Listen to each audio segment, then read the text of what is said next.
It's national championship night. Notre Dame and Ohio State. As ESPN is putting out the promos, it's David versus Goliath tonight in Atlanta for the national title game. John Canzano, special appearance.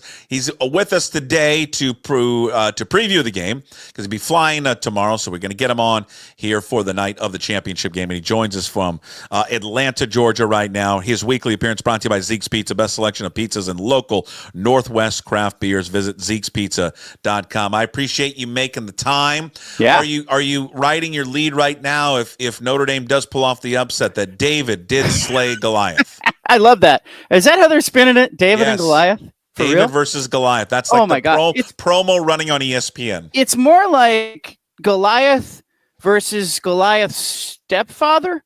I mean, you know what I mean? Isn't that kind of the like Notre Dame's not David. There's no David here. David got knocked out in the opening round and the quarterfinal round. They're on the Mount Rushmore of college football. Yeah. Notre Dame. I mean, the Notre Dame fans are it's been a while, right? Since they won a big one. And so the Notre Dame fans are walking around here in Atlanta like they are the underdogs and they're the uninvited guests. And I love that. You try to channel that chip on your shoulder any way you can. The Ohio State fans are spoiled. I mean, they've been around this thing, and certainly this has been their year and their run so far. So what's it like? More Notre Dame fans there tonight versus Ohio State? I think so. At least, look, it's a small sample size, but I talked to the people who do the merchandising for the CFP. They said that the Notre Dame gear is selling higher. So that tells me either the Notre Dame fans here are outnumbering the Ohio State fans, or the Ohio State fans have won and been around this event. So they bought things in the years past. Maybe they're not buying t-shirts. I don't know, but feels to me like there's some green here. Like there have been a couple times where like the elevator door opens and I see a bunch of green in the lobby of the hotel. And for a second, Puck, I think, oh, did Oregon make it here? And nope, no Oregon. It's Notre Dame green. How many now? You've covered a lot of big events. How many total, like Olympics, Super Bowls, national championship games? I've done 5 Olympics, 9 Super Bowls, maybe 8 World Series, national championship games. It's more than 10. I've been going back to the BCS era where we saw teams like LSU and Oklahoma play. I've covered a lot of these games, and it's feeling more like a Super Bowl, Puck. It didn't used to feel so controlled and so orchestrated and so corporate. And the ticket prices, I don't know if you looked at them. I was looking yesterday at like the get-in price on Ticketmaster. It was $1,800 to be in the upper level. We're starting to creep into Super Bowl pricing. I just don't know how people afford to come to these games, especially if you're going to the quarterfinal, opening round, Rose Bowl, Cotton Bowl. The Ohio State fans, I guess, maybe they were disappointed they didn't make the Big Ten championship, but it saved them some money. Do you think that will be, how much there this week has the discussion been about, some subtle tweaks, changes to the college football playoff like format? Do you think by next year we see where they don't place the quarterfinal games at a neutral site or at a bowl site? Yeah, maybe it's just the semifinals and that's it, and the championship game. The CFP commissioners met yesterday, so Sunday they had a 90-minute meeting here in Atlanta, and they came away from that saying that there was some opposition to some tweaks. Now, keep in mind for your viewers, anything that's done for 2025 has to be unanimous. So you need the Mountain West, the Big 12, the ACC. You need everybody on board to, rubber stamp any kind of changes. And so there's some pushback right now from the ACC, the Big 12, and the Mountain West in particular. They don't want to give up first-round buys, right? It's for conference champions. So I suspect we're going to see very little in the way of change for 2025. Now, in 2026, the Big Ten and the SEC believe, and they say that they have the authority to make changes, that it'll be up to them in 26 and beyond. So you may see some big format changes. If the tournament's going to grow, it's going to happen in 26 and beyond. But next year, you might just see more of the same. I was told they left that meeting yesterday really talking about the future and not so much drilling down. And there was opposition from those 3 conferences to giving up the first round buys for the conference champions. What are wait a minute, I want to go back to that. In 26, Did I miss that? Why do the SEC and the Big Ten feel that they can make all the changes? Yeah, it's something to do with how the contracts were signed and how, the authority that they were given as the two major conferences that are collecting the bulk of the revenue. So they believe that. Now, Puck, I keep hearing that terminology. We believe, we think it's up to us. They may get challenged on that. But remember when there was the holdout vote, Kirk Schultz at Washington State was holding out, and the committee the CFP people were really frustrated with him. There was all this negotiation going on about what happens in the future. But for 2026 and beyond, right now, the SEC and the Big Ten say, hey, this is up to us. And it may be in the contract. Nobody's seen that contract. It may be in the contract that it says that those two conferences have the authority to make some changes. And remember, the leverage they were using was that they were going to go off and do their own playoff. And I think the other conferences should have called their bluff. I think that there's probably some regret right now from the Big 12 and the ACC in particular that they didn't say, okay, fine, go do that. Because I think they would have encountered a lot of lawmakers would have been upset from states that were not included in the playoff. And there still may be some work to be done on that front. But right now, keep an eye on that. When you see like all these national media people writing about the CFP and the 2026 and beyond, they always use the Big Ten and the SEC believe that they have the authority to make changes. We'll see if that's challenged. You like it? The first year of this, you like it? You like what they've done? The season feels really long to me. Look, I'm here. I'm in Atlanta. 17 degrees this morning, Puck. Like they've got we should be in Pasadena. I love your idea about having this game out at the Rose Bowl. It's 67 and sunny in Pasadena today. The wind chill here is going to be 5 degrees. Like, yeah, I get it. It's inside, but we're holding this game in an igloo, okay? Yeah. That's what's happening. Mercedes-Benz Stadium is the equivalent of a football igloo. This should not be happening this way. Season's too long.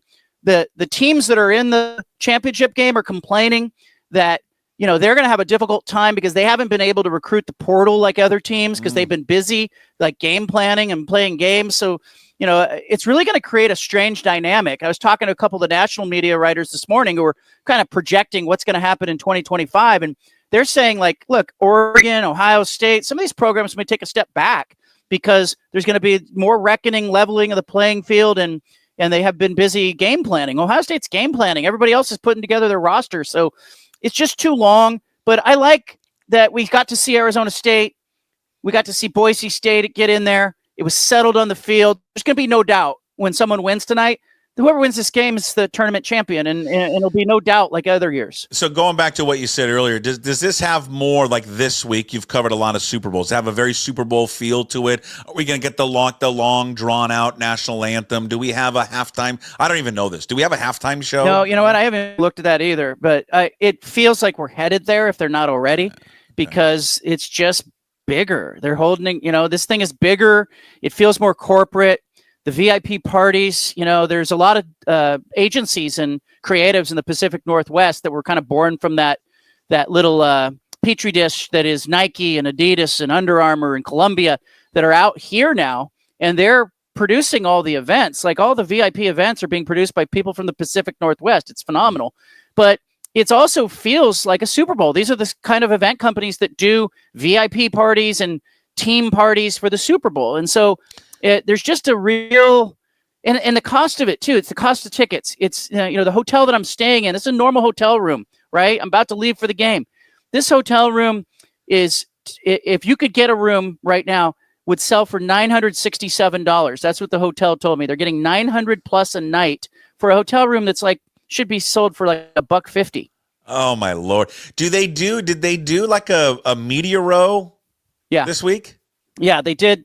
They offered it. They said Radio Row. They have a media hospitality thing that's set up on the 8th floor here of this 73-story hotel. And they have, the whole corporate, like it's like the NFL has moved in here. But I didn't see anybody going live all week because obviously this game's a Monday night. And, I think if it were a Sunday and you had a week-long thing, but, there were like Shedeur Sanders made an appearance in Atlanta. And I heard that Bo Nix and his agent might be around, and taking meetings. There's some sponsorship stuff going on, some corporate stuff going on, but it's not quite on that level with the Super Bowl yet. But you can tell that the college football people, the playoff people, They want it to be like the Super Bowl light, and that's kind of where that feel you're going to get tonight. You tell me in watching it. And then you can go there. You can go to next year's Radio Row, and then you have to interview everyone they bring over to you, and you can't wait to be, they're promoting, ED. There'll be cannabis or THC, or they're not. There'll be some cannabis.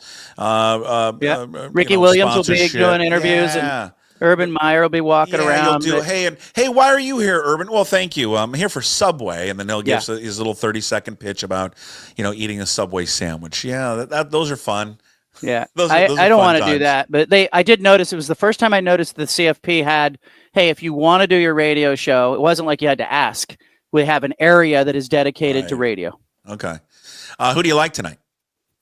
I like Ohio State. I mean, like everybody else. The more I look at this game.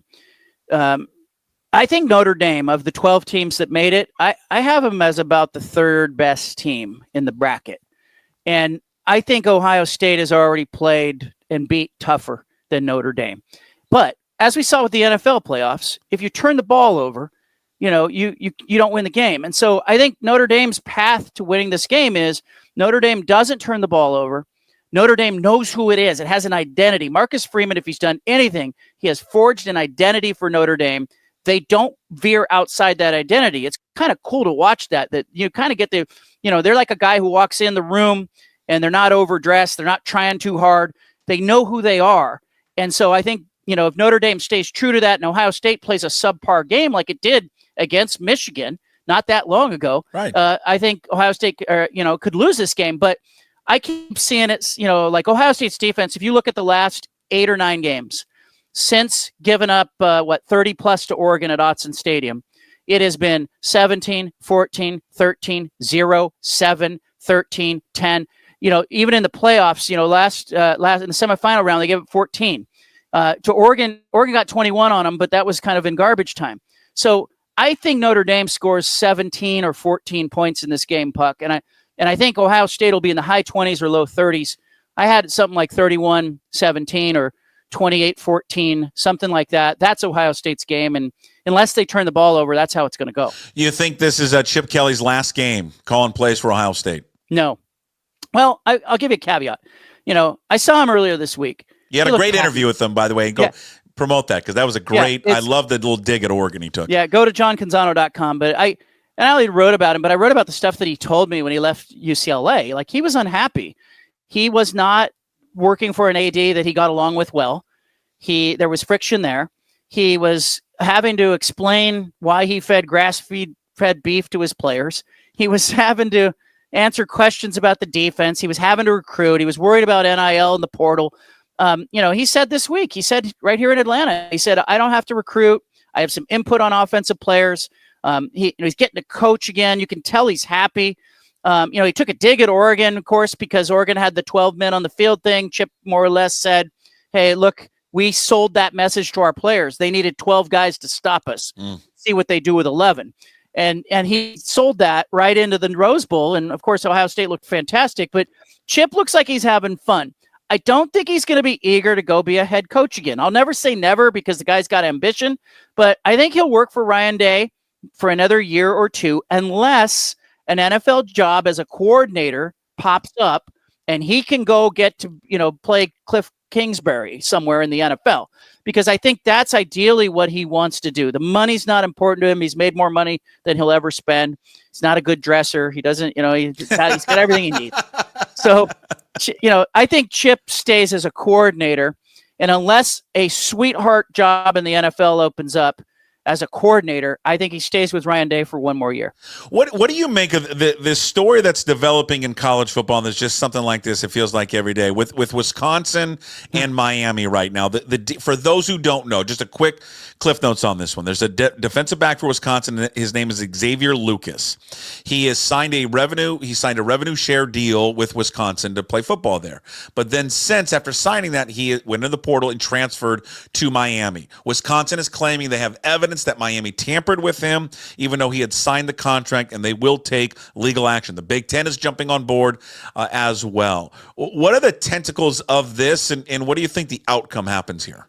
Well, this kid is challenging the system, the infrastructure of the system, because the system that we've been told and the coaches and the players have operated within and fans have grasped is the transfer portal.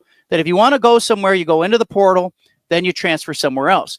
Well, this is a kid who signed a revenue sharing deal, like a future revenue sharing agreement with Wisconsin. Basically, a memo of understanding, not a full-blown contract, but he signed this memo. And so Wisconsin thinks it has an agreement. They've got him under contract. They don't need to go out and recruit at his position. Miami offers him something better. He says, I want to get in the portal. Wisconsin says, we're not going to let you get in the portal. He and his agent huddle up and determine that legally that the NCAA and the portal, it's an invention that they came up with. And if he wants to go enroll at another school, he's free to go enroll at another school and play football. And he'll challenge that.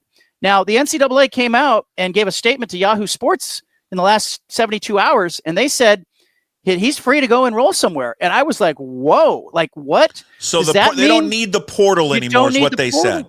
You don't need the portal, and what's not enforceable. But I think this is a byproduct, Puck, of the NCAA going, we've been sued so much, we've lost so much. They just, as a default, they wave the white flag. Like they just start going, hey, no, we don't want any trouble here.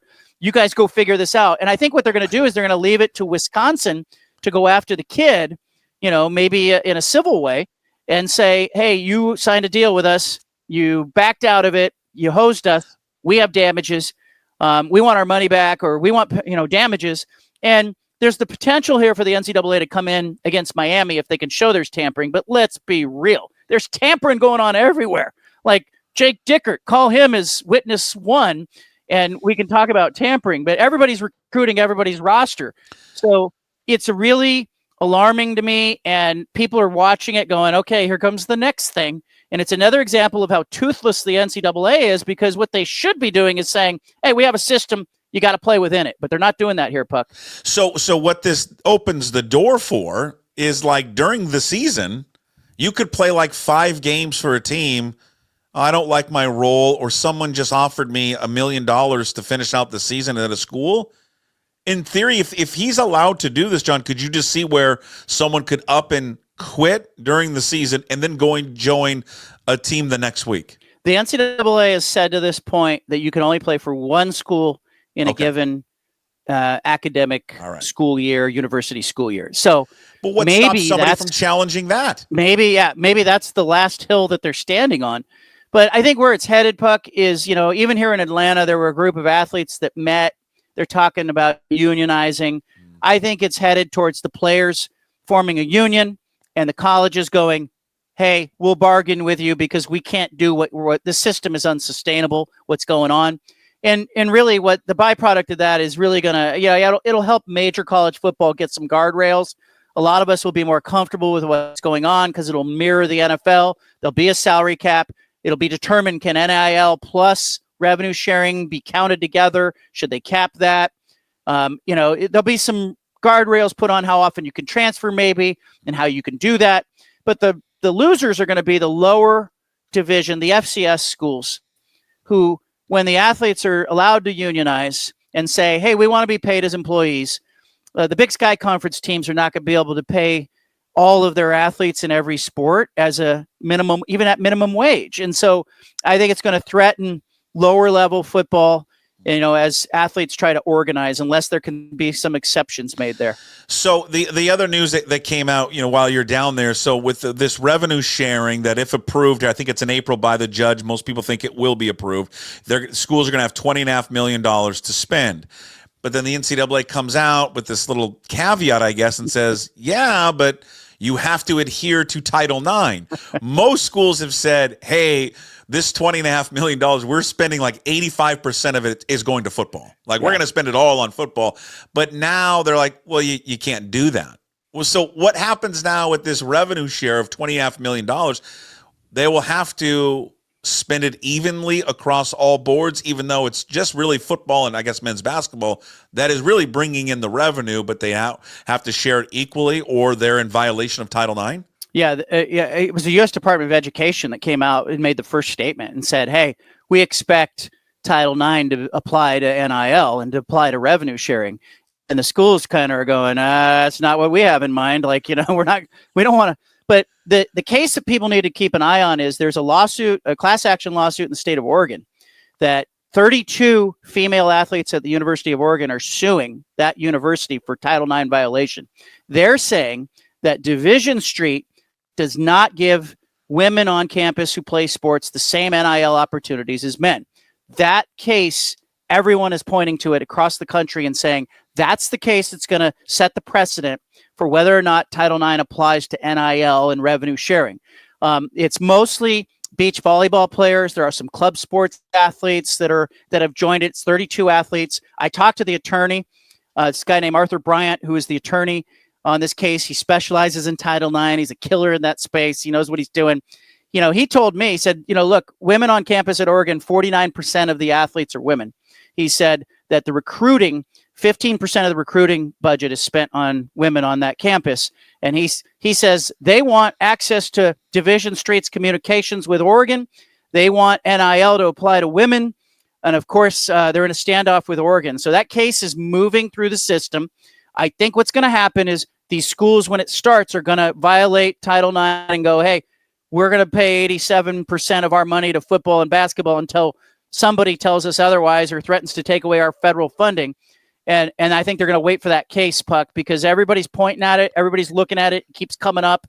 And, Arthur Bryant told me that women are getting ripped off by the NIL system. And usually these things settle. I don't think this one's going to settle. I think that we'll get a judge that will have to determine if Oregon's in violation of Title IX. Your podcast partner, John Wilner, has noted this. He did this for football, and you guys have discussed it before about the travel. Mick Cronin is, every time he gets in front of a microphone, is now complaining about the travel. And I just keep, and I don't think Mick Cronin probably wanted to go to the Big Ten. My guess is he probably did not want to. Probably a lot of these coaches didn't want to. A lot of them didn't, yeah. But this is what happened. This is what you signed up for. You don't get to turn around and complain about it. This is what it is. If you want this new conference and all this money, you don't get to then complain about it afterwards, do you? Yeah, look, I heard not just Mick Cronin complaining about it. Oregon was complaining about it. Dana Altman, not in the same tone as Mick Cronin. Because he's winning. Where were these complaints when it was going down? Exactly. Where were these voices when it was happening? I think it takes some guts to come out and talk about it after the fact. But Mick Cronin, it falls flat to me that you weren't out there banging the drum when UCLA initially announced they were leaving. I heard from a number of coaches like Mick Cronin at different Pac-12 schools who said, this isn't good for me. I don't want to coach in the Midwest. I'm dreading these travel trips, the long stretches away from home.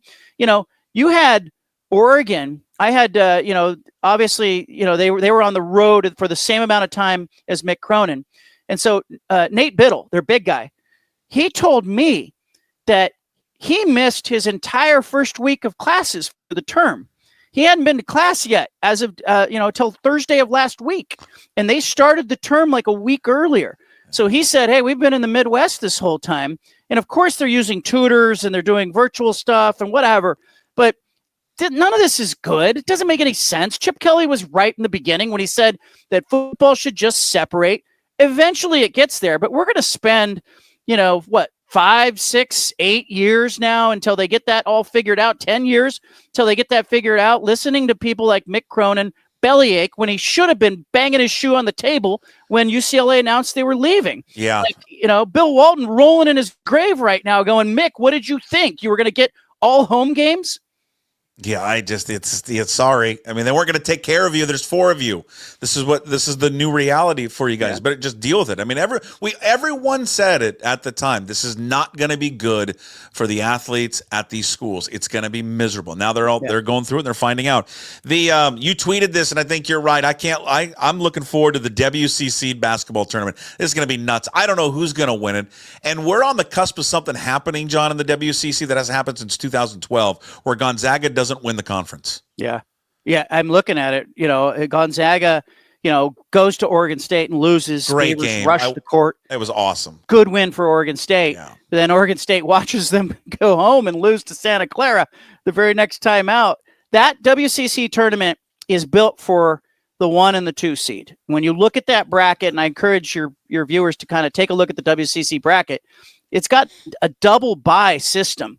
If you are in the top 6 seeds, you have huge advantage. If you're in the top 2 seeds, you have an enormous advantage in that tournament and not playing as many games as others. And so it is really set up for Gonzaga and St. Mary's to get their best 2 teams, avoid upsets, get them to the conference into the NCAA tournament, because they wanted to maximize their NCAA tournament units, and they wanted to avoid, a 7 seed winning the tournament. So the downside for Gonzaga in a year like this is that, they're probably not right now. They're not one of the best 2 teams in that conference. And so there's, a lot of opportunities for somebody in that conference to grab those seeds. It's why for Washington State and Oregon State fans, for the next 2 years, you're in the WCC. You can get the automatic bid to the NCAA tournament if you're the Beavers or the Cougars. But I keep telling Wayne Tinkle, you've got to win games. You can't go to San Francisco and lose after beating Gonzaga. You have to win games now, because, if you are the 4 seed or the 2 seed or the 1 seed, you're so much better off than being the 6 seed and certainly better off than being the 8 seed in that tournament. I've watched that tournament for years. It is just built to discriminate to the advantage of the teams that win games in the regular season. Yeah, it's going to be wild. I mean, it's going to be such a wild tournament, and I mean, it'd be weird. Gonzaga doesn't win the conference title outright. Let's say they get knocked out in the tournament itself. I mean, you look at their resume and the teams they've played. Would the NCAA dare keep them out of the tournament? I don't. And that's a program. I mean, I think it's 9 straight Sweet 16s. I mean, come on. Yeah. This is. But I still have faith. I mean, he's got Ben Gregg. He's got good players. He's Mark Few. They'll find a way. Will they get into the tournament regardless? Are they an at-large team? Probably, if they play like Gonzaga down the stretch. Right. All right. Enjoy yourself tonight. Thank you for doing it on a Monday, and we'll talk to you next week. And as we wrap up the college football season, and then we get into the next season, which is just absolute chaos in the offseason there for college football. Yeah. Go follow him tonight to John Canzano BFT on Twitter and /X. Read all of his work, johncanzano.com, for the very latest. When David knocks off Goliath tonight in the national title game. Thanks, John. Thanks, buddy.